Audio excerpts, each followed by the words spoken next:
Students, welcome back to one more video. और आज के इस क्लास में हम स्टडी करने वाले हैं इलेक्ट्रॉन अफिनिटी। पीरियोडिक टेबल की जो सीरीज हमने स्टार्ट करी है, इस सीरीज में हम ये ऑलरेडी स्टडी कर चुके हैं कि एटॉमिक रेडियस, आयोनिक रेडियस किस तरीके से पीरियोडिक टेबल में वेरी करती है। और अगर आपने ये वीडियोस नहीं देखे हैं तो आप जल्दी से प्ले लिस्ट में जाके उन सभी के वीडियोस जो है आप आराम से देख सकते हैं। ठीक है, सो आज के इस टॉपिक में हम स्टार्ट करेंगे इलेक्ट्रॉन अफिनिटी। जैसे हमने प्रीवियस टॉपिक में आयोनाइजेशन एंथैल्पी स्टडी किया था और आयोनाइजेशन एंथैल्पी लगभग सभी को समझ में आ गया होगा। अब देखते हैं इलेक्ट्रॉन अफिनिटी मींस क्या होता है। इलेक्ट्रॉन अफिनिटी मींस क्या होता है? अफिनिटी मींस क्या होता है? Loving nature. Loving nature, affinity it means loving nature. और जब किसी इलेक्ट्रॉन का लविंग नेचर होता है मींस क्या होता है? देखो जैसे कि अगर मान के चलो ये न्यूक्लियस है, क्या है ये? न्यूक्लियस है। और ये क्या है? इसके शेल्स है, उन शेल में ये एक इलेक्ट्रॉन है।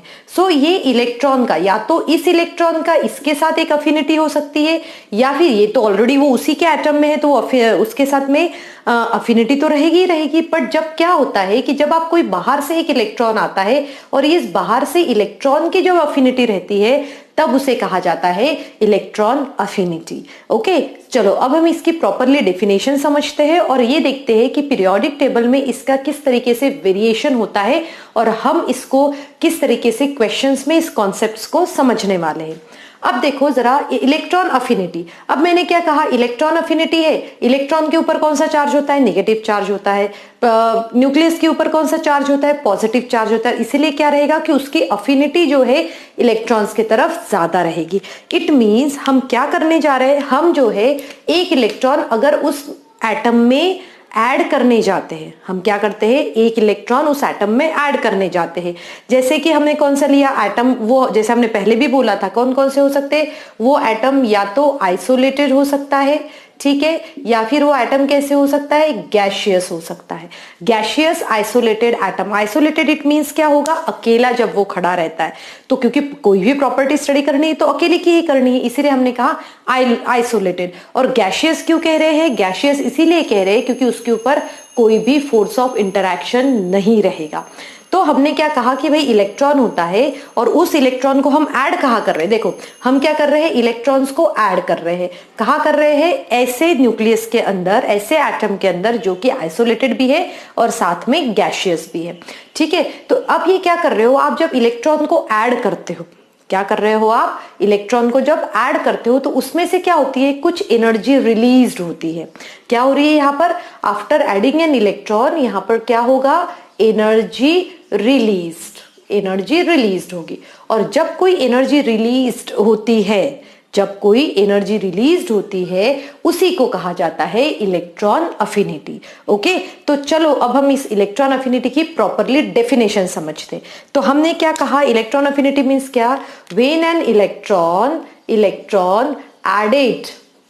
एडेड, या फिर हम इसको इस तरीके से भी लिख सकते हैं, एनर्जी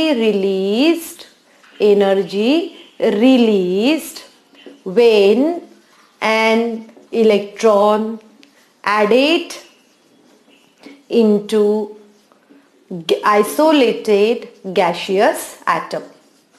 isolated गैशियस एटम। तो हमने क्या किया है कि एक आइसोलेटेड गैशियस एटम के अंदर ही हमने उस इलेक्ट्रॉन को ऐड किया है। और जब हम उस इलेक्ट्रॉन को ऐड कर रहे हैं तो उसमें से क्या हो रही है? कुछ अमाउंट ऑफ एनर्जी जो है वो रिलीज हो रही है। हमने आयोनाइजेशन एंथैल्पी में क्या स्टडी किया था? हमने ये स्टडी किया था कि आयोनाइजेशन एंथैल्पी में एक इलेक्ट्रॉन अंदर था, उसको बाहर निकालने के लिए हमें कुछ एनर्जी की जरूरत थी। ठीक है, उस एनर्जी की हमें जरूरत थी तो हमने उसको एनर्जी प्रोवाइड की थी। यहां पर क्या हो रहा है? जब आप एक इलेक्ट्रॉन ऐड करते हो तो क्या होगा? एनर्जी रिलीज होगी। देखो इसको ऐसे समझते हैं जैसे कि अगर ये कोई एटम है, ठीक है, ये एटम ने क्या किया है? अपने आप में एक इलेक्ट्रॉन ले लिया तो ये क्या बन जाएगा? M नेगेटिव बन जाएगा, एनायन बन जाएगा। और जब ये एनायन बनेगा तब इसकी इलेक्ट्रॉन अफिनिटी क्या होगी? इलेक्ट्रॉन अफिनिटी जो होगी, इसकी इलेक्ट्रॉन अफिनिटी क्या हो रही है? एनर्जी रिलीज्ड हो रही है। यहां पर एनर्जी रिलीज्ड हो रही है। ठीक है, तो इस एनर्जी रिलीज्ड को हम क्या कह सकते हैं? हम कह सकते हैं इलेक्ट्रॉन अफिनिटी। अब इसको हम अच्छे से समझते हैं। आप देखोगे कि इलेक्ट्रॉन अफिनिटी के साथ में ही क्या होता है, इलेक्ट्रॉन अफिनिटी के साथ में कुछ एक और टर्म यूज होता है और वो टर्म है इलेक्ट्रॉन गेन एंथैल्पी। क्या टर्म है वो, इलेक्ट्रॉन गेन एंथैल्पी। चलो अभी हम समझते हैं कि इलेक्ट्रॉन गेन एंथैल्पी और ये इलेक्ट्रॉन अफिनिटी होता क्या है। इलेक्ट्रॉन गेन एंथैल्पी को हम यूजुअली ऐसे भी दिखाते हैं, ठीक है, या तो इसको ऐसे लिखा जाता है या हम बहुत बार देखेंगे आपको इसको इस तरीके से भी लिखा जाता है। तो इसको क्या कहते हैं, इलेक्ट्रॉन गेन एंथैल्पी। ये भी सेम ही है, इलेक्ट्रॉन गेन एंथैल्पी। तो इलेक्ट्रॉन गेन एंथैल्पी और इलेक्ट्रॉन अफिनिटी में डिफरेंस क्या है। जब साइंटिस्ट लोगों ने जब इसको प्रॉपरली देखा कि इन दोनों का डिफरेंस क्या है, तब उनको डिफरेंस जो था वो इतना कम मिला है कि उसको उन्होंने नेग्लिजिबल मान लिया, निग्लेक्ट कर दिया। अब जब इन्होंने इस चीज को नेग्लेक्ट कर दिया है तो यहाँ पर उन्होंने सिर्फ एक छोटा सा डिफरेंस बताया कि भाई EA जो होता है, EA is equal to minus del H EG। तो इन दोनों के सिर्फ और सिर्फ साइन में ही डिफरेंस रहेगा, इन दोनों के सिर्फ साइन में डिफरेंस रहेगा, एक्चुअल में इनके वैल्यूज में कोई भी डिफरेंस नहीं आएगा। ठीक है, अब देखो साइन में भी डिफरेंस क्यों आया है वो मैं आपको समझाती हूँ। साइन में डिफरेंस इसीलिए आया है क्योंकि डेल्टा एच मतलब क्या है, ये एंथैल्पी है। तो क्या होगा, कोई भी रिएक्शन जब होगी तो या तो एनर्जी, एंथैल्पी मींस क्या है, ये एनर्जी है। तो हम ये कहते हैं कि या तो ये एनर्जी रिलीज्ड होगी, या तो क्या होगी, ये रिलीज्ड होगी, या तो फिर एब्जॉर्ब्ड होगी। ठीक है, जब भी कोई एनर्जी एब्जॉर्ब्ड होती है तब हम इसको कहते हैं, एब्जॉर्ब मतलब क्या हुआ, एंडोथर्मिक हो गया है, रिलीज मतलब क्या हुआ, एक्सोथर्मिक हो गया। और जब भी कोई एक्सोथर्मिक रिएक्शन रहती है उसके लिए नेगेटिव साइन यूज करते हैं, जब भी कोई एंडोथर्मिक रिएक्शन रहती है तब उसके लिए पॉजिटिव साइन करते हैं। और इसीलिए आयोनाइजेशन एंथैल्पी में ये पॉजिटिव साइन आता है और इलेक्ट्रॉन अफिनिटी में या फिर डेल्टा एच में हम कहेंगे इलेक्ट्रॉन गेन एंथैल्पी में इसका नेगेटिव साइन आता है। तो सिर्फ इतना ही डिफरेंस होता है इलेक्ट्रॉन गेन एंथैल्पी में और इलेक्ट्रॉन अफिनिटी में। तो जो भी मैं इस लेक्चर में बताऊंगी तब मैं हमेशा वर्ड जो है वो इलेक्ट्रॉन अफिनिटी का ही बोलूंगी, तो आप उसको कोरिलेट कर सकते हैं इलेक्ट्रॉन गेन एंथैल्पी के साथ में। तो हमने क्या देखा कि इनमें क्या डिफरेंस होता है और साथ में चलो जल्दी से रिवाइज कर लेते हैं। हमने सबसे पहले कहा है कि इलेक्ट्रॉन अफिनिटी क्या होता है। क्या होता है इलेक्ट्रॉन अफिनिटी, जब भी आप कोई एक इलेक्ट्रॉन ऐड करते हो किसी भी एटम में तो उस वक्त पे क्या होती है, एनर्जी रिलीज्ड होती है। और वो जो एनर्जी रिलीज्ड होती है उसे हमने कहा है इलेक्ट्रॉन अफिनिटी। और जब इलेक्ट्रॉन अफिनिटी यहाँ पर हमने स्टडी कर लिया है तो electron affinity, electron gain enthalpy में क्या डिफरेंस है, सिर्फ EA is equal to minus delta HEG। It means वहां पर सिर्फ सिग्नेचर का उनके साइन का डिफरेंस है। Okay, so student I hope आपको ये इलेक्ट्रॉन अफिनिटी की जो इंट्रोडक्शन पार्ट है वो ओके। तो अब हम स्टार्ट करते हैं नेक्स्ट टॉपिक और वो है सक्सेसिव इलेक्ट्रॉन अफिनिटी। अब हमने सक्सेसिव आयोनाइजेशन एंथैल्पी भी स्टडी किया था, अब देखते हैं हम सक्सेसिव इलेक्ट्रॉन अफिनिटी। चलो अब हम स्टार्ट करते हैं। जैसे अगर हमारे पास में कोई एटम है, उस एटम में हम एक इलेक्ट्रॉन को ऐड कर रहे हैं तो ये एटम क्या बन जाएगा, M नेगेटिव बनेगा। और जो इसकी इलेक्ट्रॉन अफिनिटी जो होगी वो कैसी होगी, पॉजिटिव होगी। पॉजिटिव होगी या नेगेटिव होगी, जो फर्स्ट जो इलेक्ट्रॉन अफिनिटी जो रहेगी वो पॉजिटिव ही होगी। क्यों पॉजिटिव रहती है, क्योंकि यहाँ पर क्या हुई है, एनर्जी जो है वो रिलीज हुई है, यहाँ पर एनर्जी जो है वो रिलीज हुई है, इसीलिए हमने कहा कि भाई उसकी इलेक्ट्रॉन अफिनिटी क्या होती है, पॉजिटिव होती है।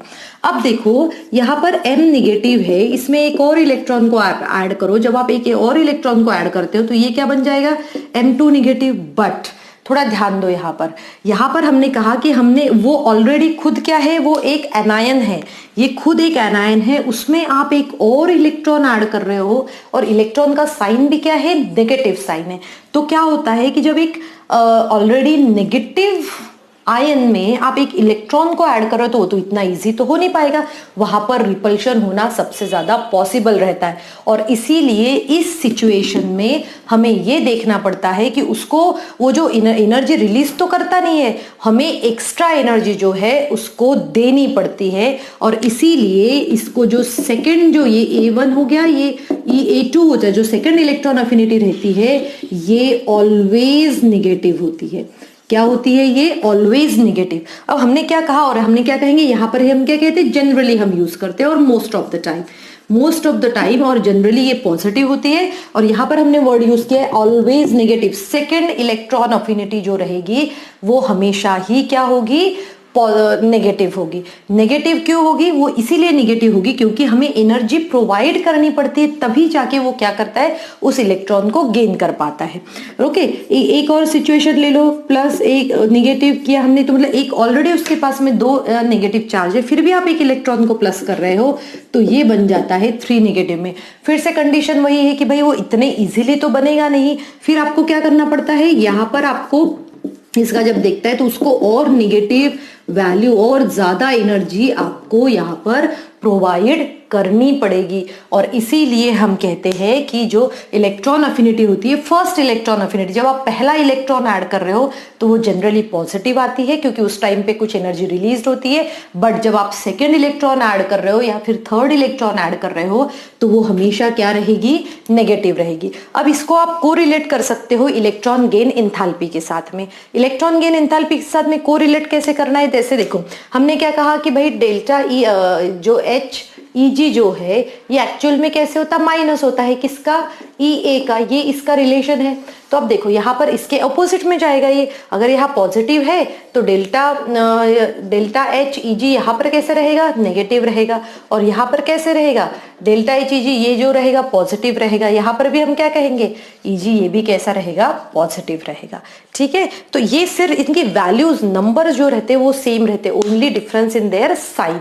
सो आपने यहाँ पर ये स्टडी किया कि इसे कहते हैं हम सक्सेसिव इलेक्ट्रॉन अफिनिटी। और सक्सेसिव इलेक्ट्रॉन अफिनिटी पॉजिटिव क्यों होती है, नेगेटिव क्यों होती है, ये भी हम समझ चुके हैं। अब हम देखते हैं इससे रिलेटेड कुछ क्वेश्चंस।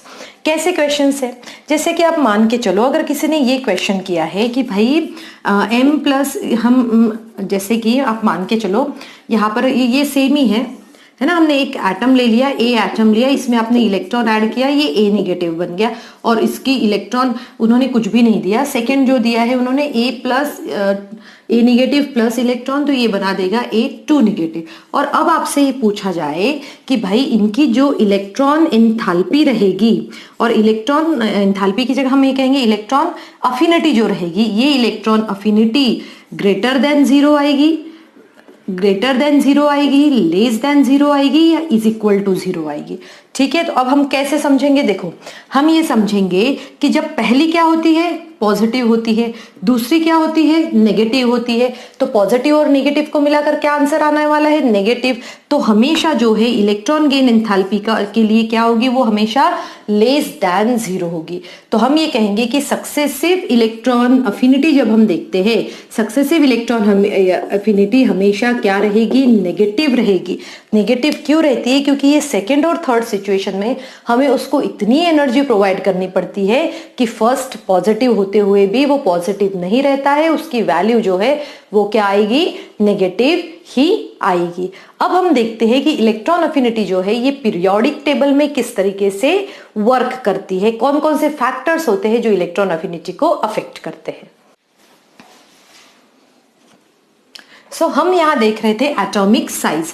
अब देखो एटॉमिक साइज क्या होता है, अगर किसी एटम का साइज बड़ा रहा या फिर किसी एटम का साइज छोटा रहा तो क्या होगा कि अगर साइज बड़ा होने की वजह से उन दोनों के बीच का अट्रैक्शन कैसे होगा, कम होगा। और इसीलिए अगर अट्रैक्शन कम होगा तो जो एनर्जी जो रिलीज करेंगे, जो एनर्जी रिलीज होगी वो एनर्जी भी कैसे होगी, less amount of energy release होगी। जबकि जब साइज छोटा रहता है तो अट्रैक्शन ज्यादा रहेगा, और अट्रैक्शन ज्यादा रहेगा तो हम क्या कहेंगे, मोर एनर्जी कैन रिलीज। सो हम ये कह सकते हैं कि भाई एटॉमिक साइज जो है इलेक्ट्रॉन अफिनिटी से इनवर्सली प्रोपोर्शनल रहता है। कैसे रहता है, साइज इसका छोटा होना चाहिए, अट्रैक्शन ज्यादा होगा, साइज छोटा होगा। ठीक है, तो हमने क्या कहा इसमें कि भाई इलेक्ट्रॉन अफिनिटी जो है ये इनवर्सली प्रोपोर्शनल रहती है उसके साइज से। साइज इट मींस कैसे, अगर साइज छोटा तो मोर इलेक्ट्रॉन अफिनिटी, साइज बड़ा है तो इलेक्ट्रॉन अफिनिटी क्या हो जाएगी, उसकी छोटी हो जाएगी। ऐसा क्यों होगा, क्योंकि क्या रहता है कि जितना कम अट्रैक्शन रहे उतनी एनर्जी कम रिलीज होगी। ओके, सो ये हो गया आपका फर्स्ट पॉइंट। अब हम देखते हैं सेकंड पॉइंट इसी काम कि किस तरीके से वर्क करता है। दूसरा वर्क करता है ये upon nuclear charge. Nuclear charge पे ये कैसे वर्क करता है, देखो इलेक्ट्रॉन अफिनिटी जो रहती है, मैं पहले बता देती हूँ, इलेक्ट्रॉन अफिनिटी ये डायरेक्टली प्रोपोर्शनल रहती है न्यूक्लियर चार्ज से। ठीक है, अब कैसे प्रोपोर्शनल रहती है, चलो समझते हैं इसको। अगर मान के चलो यहाँ पर दो न्यूक्लियर चार्ज है और यहाँ पर 2 से ज्यादा है या उससे भी ज्यादा है, तो क्या रहेगा, न्यूक्लियस के पास पावर ज्यादा है। अगर न्यूक्लियस के पास में पावर ज्यादा है तो अट्रैक्शन ज्यादा होगा, अट्रैक्शन ज्यादा होगा तो मोर एनर्जी रिलीज होगी। तो हम ये कहेंगे कि भाई इलेक्ट्रॉन अफिनिटी जो रहती है वो न्यूक्लियर चार्ज से भी डायरेक्टली प्रोपोर्शनल रहती है। अब ये सिर्फ ये दो ही फैक्टर्स नहीं, अभी हम यहाँ पर थर्ड फैक्टर भी स्टडी करते हैं। और थर्ड फैक्टर कौन सा है, इलेक्ट्रॉनिक कॉन्फ़िगरेशन। कौन सा फैक्टर है ये, इलेक्ट्रॉनिक कॉन्फ़िगरेशन। अब जब ये इलेक्ट्रॉनिक कॉन्फ़िगरेशन फैक्टर है तो इस फैक्टर में हमने क्या देखा है, देखो इलेक्ट्रॉनिक कॉन्फ़िगरेशन फैक्टर में हम ये स्टडी करते हैं कि भाई इलेक्ट्रॉनिक कॉन्फ़िगरेशन, ओके, जो सबसे ज्यादा स्टेबल कॉन्फ़िगरेशन होता है, हम किस किस सिचुएशन में स्टेबल मानते हैं, या तो हाफ फिल्ड होना चाहिए या फिर हम क्या कहेंगे, कंप्लीटली फिल्ड होना चाहिए। या तो हाफ फिल्ड होना चाहिए या फिर कंप्लीटली फिल्ड होना चाहिए। हाफ और कंप्लीटली फिल्ड हम कैसे बताते हैं, जैसे अगर P में 3 हो, D में 5 हो, F में 7 हो, क्योंकि हम इस तरीके से इसको दिखा सकते हैं, देखो इस तरीके से हम इसको दिखा सकते हैं, तो ये क्या हुआ, कंप्लीटली हाफ फिल्ड है, तो ये स्टेबल कॉन्फ़िगरेशन होता है। आप कंप्लीटली फिल्ड में जाओगे तो ये D 10 आ जाएगा, F क्या आ जाएगा, 14 आ जाएगा, और P कितना आएगा, P जो आएगा वो हो जाएगा 6। तो इस तरीके से जब ये इस हो जाएगा तो आप मान के चलो इसमें क्या होता है, पूरे इलेक्ट्रॉन्स प्रॉपरली अरेंज्ड रहते हैं। अब जब कोई प्रॉपरली अरेंज्ड है, इसमें स्टेबल कॉन्फ़िगरेशन है, तो वो बाहर से कोई इलेक्ट्रॉन क्यों लेगा। और इसी सिचुएशन में इन सब की जो है इलेक्ट्रॉन अफिनिटी को कंसिडर किया जाता है ऑलमोस्ट जीरो। इसमें किसमें कंसिडर करते हैं हम इसको, इलेक्ट्रॉन अफिनिटी को ऑलमोस्ट जीरो कंसिडर करते हैं। ठीक है, या इट मींस इसकी इलेक्ट्रॉन गेन एंथैल्पी की भी क्या होगी, ऑलमोस्ट जीरो। अब जीरो क्यों होगी ऑलमोस्ट, तो वो हम बता सकते हैं, हम सिंपल सा कहेंगे कि भाई इनकी हाफ फिल्ड और कंप्लीटली फिल्ड ऑर्बिटल्स जो होते हैं, इनको कोई भी इलेक्ट्रॉन देना उतना इजी नहीं होगा। और जब हम उसको इलेक्ट्रॉन ऐड भी करेंगे तो सबसे पहले तो वो लेंगे ही नहीं। क्यों नहीं लेंगे, क्योंकि उनकी स्टेबल कॉन्फ़िगरेशन है। तो हमें ये बहुत मेन पॉइंट है जो हमें याद रखना है कि अगर स्टेबल कॉन्फ़िगरेशन रहेगा तो उसकी इलेक्ट्रॉन अफिनिटी या फिर इलेक्ट्रॉन गेन एंथैल्पी जो है वो ऑलमोस्ट जीरो रहेगी। अब हम देखते हैं कि इसका ट्रेंड क्या है, पीरियोडिक कॉन्सेप्ट हम ये देखते हैं कि भाई variation of electron affinity in periodic table. अब देखते हैं हम पीरियोडिक टेबल में ये किस तरीके से वेरी करता है। अब फर्स्ट जो हम आते हैं अलोंग अ पीरियड। अब जब आप अलोंग अ पीरियड आ रहे हो, अलोंग अ पीरियड मीन्स कहां से कहां तक आ रहे हो आप लेफ्ट टू राइट आ रहे हो। तो हम जब लेफ्ट टू राइट आएंगे तो देखो कौन कौन से फैक्टर्स इसके ऊपर अफेक्ट कर रहे हैं। सबसे पहले तो हम देखेंगे इसका न्यूक्लियर चार्ज क्या हो रहा है, इनका न्यूक्लियर चार्ज जो है वो इंक्रीज हो रहा है। और अगर न्यूक्लियर चार्ज इंक्रीज हो रहा है तो इलेक्ट्रॉन अफिनिटी भी क्या होगी, इंक्रीज होगी। इलेक्ट्रॉन अफिनिटी भी क्या होनी चाहिए, इंक्रीज होना चाहिए। और जब इलेक्ट्रॉन अफिनिटी जब इंक्रीज होती है तो हम ये कहेंगे कि भाई जब आप यहां से यहां तक जाते हैं, मतलब लेफ्ट टू राइट में जाते हैं, तो इलेक्ट्रॉन अफिनिटी क्या हो रही है, इंक्रीज हो रही है। सेकेंड पॉइंट पे आते हैं हम, अलोंग ग्रुप। अलोंग ग्रुप क्या होता है, along group it means top to bottom. Top to bottom. अब जब टॉप टू बॉटम हम जब आ रहे हैं तब हम क्या कहते हैं कि यहाँ पर एटॉमिक साइज जो है, इसका एटॉमिक साइज क्या हो रहा है, बढ़ रहा है। और एटॉमिक साइज बढ़ने की वजह से इलेक्ट्रॉन अफिनिटी जो है इनके नीचे जाते ही क्या हो रही है, कम हो रही है, डिक्रीज हो रही है। और इनको जब हम स्टडी करते हैं according to group and period wise, वो तो हम एस ब्लॉक में, पी ब्लॉक में जब हम स्टडी करेंगे तब डिटेल में तो स्टडी करने ही वाले हैं। तो यहाँ पर हमें मेन कॉन्सेप्ट क्या रखना है, याद रखना है कि इलेक्ट्रॉन गेन एंथैल्पी या फिर इलेक्ट्रॉन अफिनिटी क्या होता है और ये किस तरीके से पीरियोडिक टेबल में वेरी करता है। जैसे अगर मान के चलो, अगर मैं चलो एक एग्जांपल ले लेते, इलेक्ट्रॉन अफिनिटी हम इसको क्या करें, इंक्रीज होते जा रही है। तो हमने क्या कहा था कि भाई फर्स्ट सिचुएशन में आपने जब M में एक इलेक्ट्रॉन ऐड किया तो ये क्या बन गया, M नेगेटिव बन गया। आपने क्या कहा, हमने क्या कहा यहाँ पर कि भाई इलेक्ट्रॉन अफिनिटी इसकी पॉजिटिव होती है। अगर इलेक्ट्रॉन अफिनिटी पॉजिटिव हुई तो इलेक्ट्रॉन गेन एंथैल्पी क्या होगी, नेगेटिव होगी। तो इट इट मीन्स जब हम यहां से यहां तक जाते हैं तो इलेक्ट्रॉन गेन एंथैल्पी जो है ये क्या होते जाती है, मोर एंड मोर नेगेटिव होती जाती है। क्या हो रही है, मोर एंड मोर नेगेटिव। और इसीलिए Cl जो होता है, क्लोरीन जो होता है, उसकी क्या होती है, हाईएस्ट इलेक्ट्रॉन गेन एंथैल्पी होती है, हाईएस्ट इलेक्ट्रॉन गेन एंथैल्पी होती है। अब हम बात करें, जब हम इस तरीके से जा रहे हैं, अब हम बात करें नोबल गैसेस की, तो नोबल गैस का क्या रहता है, कॉन्फ़िगरेशन बहुत ही ज्यादा स्टेबल रहती है। तो पहले तो हम इसको ऑलमोस्ट जीरो कहते हैं कि उसके एंथैल्पी जो होगी वो फिर इलेक्ट्रॉन गेन एंथैल्पी जो होगी वो क्या होगी, ऑलमोस्ट जीरो होगी।